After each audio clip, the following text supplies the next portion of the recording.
भाइयों नमस्कार। भाइयों मैंने एक पहले वीडियो बनाई थी कि मोथे घास का रामबाण इलाज। तो भाइयों इन किसान भाई ने उस दवाई का प्रयोग किया और रिजल्ट भाइयों आपके सामने है। मोथा पीला पड़ने लगा, ये देखिए।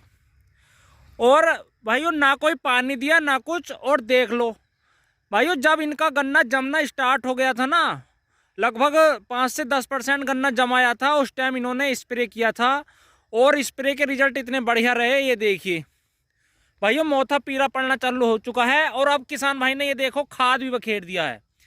अब कुछ किसान भाई समझते हैं कि यार खाद देके तो मोथा दोबारा से जोर भर जाएगा, लेकिन भाइयों नहीं है, ऐसी बात नहीं है। ये देखियो खाद भी बखेर दिया और इसी घास में, और कल को इसे पानी लग जाएगा। अब ये भाइयों सिस्टमेटिक दवाई है, पौधे को जड़ से खत्म करती है बिल्कुल घास को, मोथा जो है। और मोथे का भाइयों बिल्कुल रामबाण इलाज है। लेकिन जोन सी दवाई इन किसान भाई ने छिड़की है, पायरेजोसल्फरान, तो भाइयों उससे थोड़ा सा गन्ने को झटका लगता है। इस चीज़ का ध्यान रखें। अगर आपका गन्ना भाइयों जम आया है तो इस चीज़ का ध्यान रखें कि उस दवाई का स्प्रे ना करें, इस टेक्निकल का।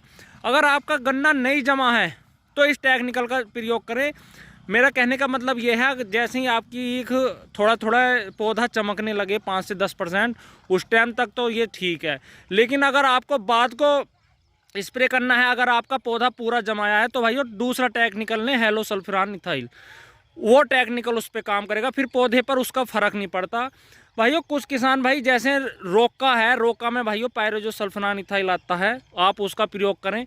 लेकिन शर्त यही है, अगर आप इन दवाइयों का प्रयोग कर रहे हैं तो भाइयों पायरेजोसल्फरान जो रोका में आती है, उसका अगर आप स्प्रे करने की सोच रहे हैं तो पौधा 5 से 10% निकल आए तब करना। अगर इससे ज़्यादा निकल आए तो मत करो।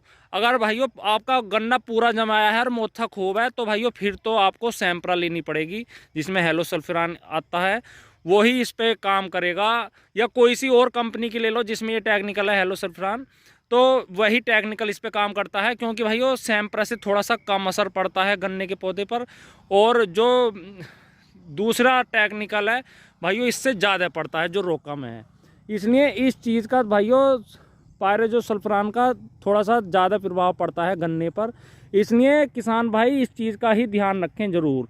भाइयों जो रोका में टेक्निकल आता है पायरेजोसल्फरान, इसका स्प्रे करने के लिए आपको 2 थैली लेनी है। एक थैली 80 ग्राम की आती है। अगर भाइयों ज़्यादा मोथा है तो आपको लेनी है 3 थैली 80-80 ग्राम की। अगर भाइयों मतलब 3 पैक। अगर आपके खेत में कम मोथा है तो 2 पैक ही लेने हैं आपको 80-80 ग्राम के, 1 एकड़ की डोज में बता रहा हूँ। इसके साथ भाइयों आपको 2,4-D 500 ml जरूर लेनी है।